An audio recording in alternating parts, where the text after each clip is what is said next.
In addition to kingdom Protista, another kingdom in domain Eukarya, kingdom Fungi, has both microscopic and macroscopic members. Fungi are eukaryotic, not photosynthetic, and fungi have cell walls made of chitin. Fungi are heterotrophs, meaning they have to find their carbon in organic forms pre-made. They can't fix carbon for themselves. In order to digest these carbon-containing molecules, fungi secrete enzymes outside of their cells to break down the organic material into small enough parts that they can be absorbed through the cell membrane. In this way, fungi act kind of like the outside is their stomach. Most fungi are saprophytes. They decompose dead plant material and animal material. Some of them are parasites, particularly of plants, but also of animals, including humans. Some have mutualistic relationships with plant roots, whereby they help plants to grow. The main portion of the fungi are the mycelium, so this portion down here, made up of many individual threads of hyphae. Fungi reproduce by producing spores on fruiting bodies, such as this mushroom here. These spores are very lightweight and able to be blown away by the wind so that they can colonize new areas. Spores might also be dispersed by water. Spores have a protective coating, but are not nearly as resistant as bacterial endospores. Fungi are able to produce these spores by sexual or by asexual reproduction. You notice here in ancestral fungus, fungi have two main branches. Either one branch lacks flagellated spores, the other branch contains flagellated spores. Fungi play many roles in ecosystems. Perhaps one of their most important is that of a decomposer. Fungi, along with bacteria, perform most of the decomposition roles in ecosystems, allowing nitrogen, carbon, and phosphorus to recycle or cycle through various components of the biosphere. On the other hand, fungi, acting as decomposers, can destroy fabrics, woods, leathers, and food. Fungi are also used to make food. Mushrooms, for instance, bread, beer, also soy sauce and citric acid are produced by fungal fermentation. And various cheeses get their characteristic flavors from the particular type of fungi used to produce them.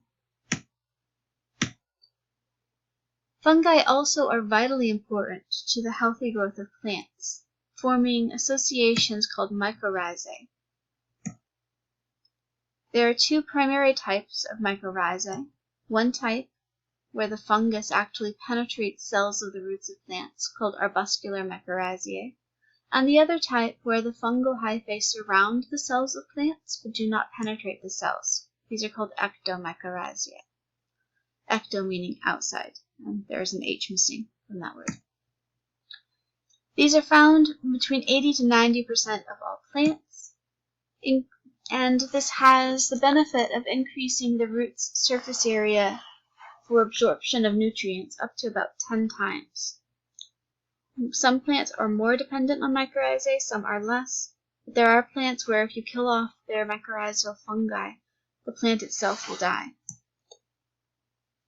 Here you can see an arbuscular mycorrhizae, where the fungal hyphae are penetrating through the cell walls of the cells of the plant root, or here an ectomycorrhizae, where while the fungal hyphae penetrate the root, they pass between the cells, not into a plant root cell.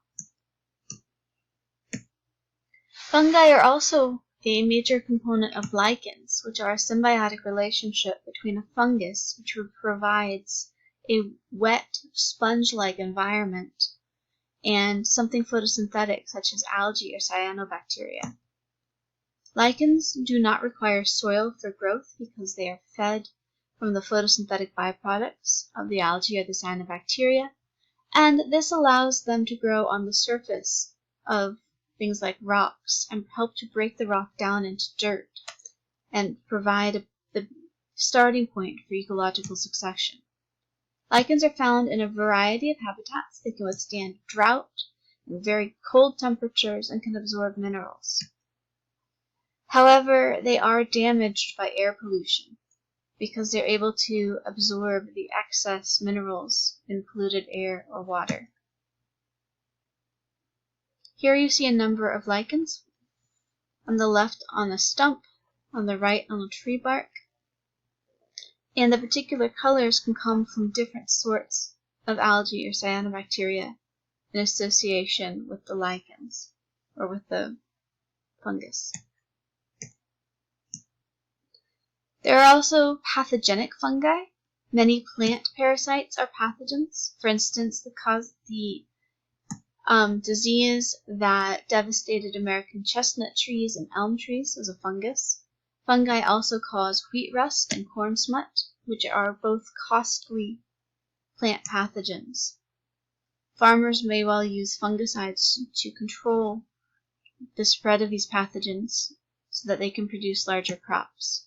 Fungi can also infect humans. For instance, the fungus pneumocystis is present in most people's lungs. For the most part, your immune system takes care of this and doesn't allow it to grow. But in people who have compromised immune systems, such as AIDS patients, these fungi can actually overgrow and cause illness and death. Fungi can also produce allergic reactions in humans if they breathe in the spores. Here you see corn smut with these much enlarged corn kernels caused by the fungus. Some fungi produce mycotoxins. Myco here means fungus, so fungal toxins. For instance, the mushroom Amanita verna makes a toxin that is deadly if consumed even in tiny amounts. So if you ever see this mushroom, don't eat it. Another mushroom, Psilocybin mexicana, contains a hallucinogen called psilocybin. Another fungus, Claviceps purpurea, otherwise known as ergot, is a parasite on rye and other grains, and it produces a toxin that can cause hallucinations, insanity, muscle spasms, and death. This is particularly a problem if the grain has been stored in a damp environment or stored not carefully enough.